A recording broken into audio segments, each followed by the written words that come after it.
मतलब कितना मुश्किल था मैं भी नहीं जानता इस बात को, लेकिन मैं कभी झूठ नहीं बोलता अपने छात्रों से, इसलिए बता रहा हूँ। बेसिकली 2013 में हुआ क्या था कि धांधली हुई थी। तो 2013 में पहले प्री हुआ, फिर मीन्स हुआ, बच्चों का प्री भी क्लियर हो गया था, मीन्स भी क्लियर हो। और ये जो कहानी है मेरे बच्चों, ये 2013 प्रीलिम्स की बात है। 2 ही सेकंड का समय खराब करूंगा, अगर आपको ठीक लगे तो सुनिएगा, क्योंकि आपने बात ऐसी बोली है तो मुझे समझाना जरूरी है। CGL pre 2013,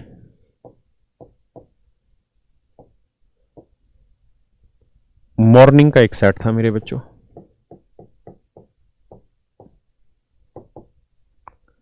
I also do not know the hard level of this exam। मतलब कितना मुश्किल था मैं भी नहीं जानता इस बात को, लेकिन मैं कभी झूठ नहीं बोलता अपने छात्रों से, इसलिए बता रहा हूँ। बेसिकली 2013 में हुआ क्या था कि धांधली हुई थी। तो 2013 में पहले प्री हुआ, फिर मीन्स हुआ, बच्चों का प्री भी क्लियर हो गया था, मीन्स भी क्लियर हो गया था। उसके बाद वो धांधली पकड़ी गई, आंदोलन चले थोड़े बहुत। फिर क्या कहानी हुई कि जी पेपर कैंसिल कर दिया 2013 का। उसके बाद दोबारा से 2013 का प्री कंडक्ट हुआ। और भाइयों मेरे, जिन बच्चों ने पहले 2013 का मेंस भी क्लियर कर लिया था, जिस बच्चे का इस तारीख को पढ़ा जिनका भी एग्जाम मॉर्निंग का जो सेट था एक, उन बच्चों से प्री भी क्वालिफाई नहीं हुआ। क्या कारण है समझाता हूं। सवाल आए थे 50 मैथ के, पहले 50 ही सवाल आते थे मैथ के जब 50 सवाल आए भाई मेरे, पहला सवाल, दूसरा, तीसरा, चौथा, पांचवा और 50। देखिए आज वो सवाल आसान है हमें, क्योंकि उन सवालों को हमने बहुत बार पढ़ लिया होगा, है ना। मेरे पापा की शुरुआती तनख्वाह 40 पैसे थी दिल्ली पुलिस में। आज मैं हंसूं उस बात पे तो कोई अर्थ नहीं है, क्योंकि उस समय 40 पैसा बहुत बड़ी चीज थी। क्लियर है ना। तो भैया ऐसे ही 2013 में वो सवाल का लेवल बहुत मुश्किल था, ठीक है। तो कहानी ये हुई मेरे दोस्त कि बच्चे ने पहला सवाल उठाया, हवा टाइट सवाल ही नहीं निकला।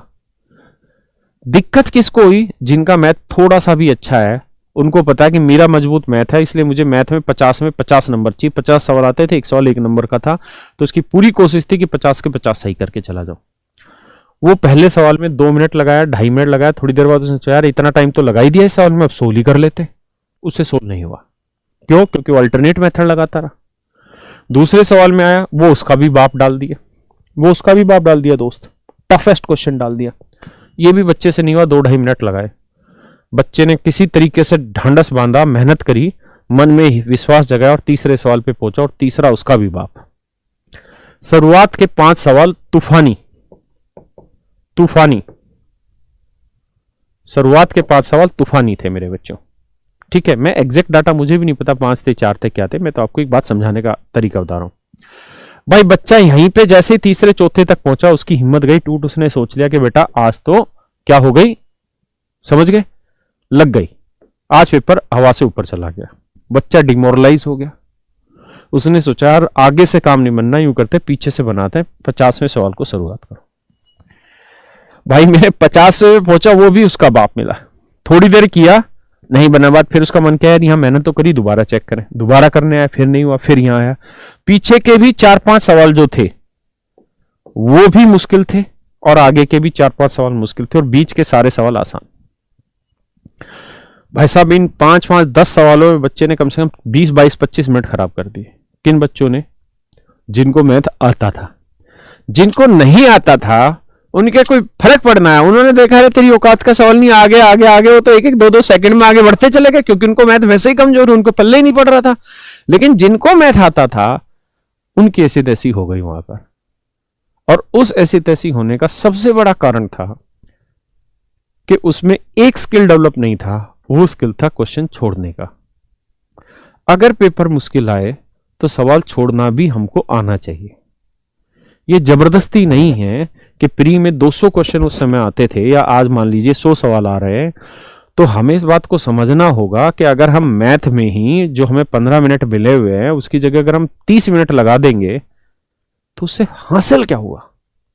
जीएस के भी एक क्वेश्चन का वही नंबर है, मैथ के भी एक क्वेश्चन का वही नंबर है।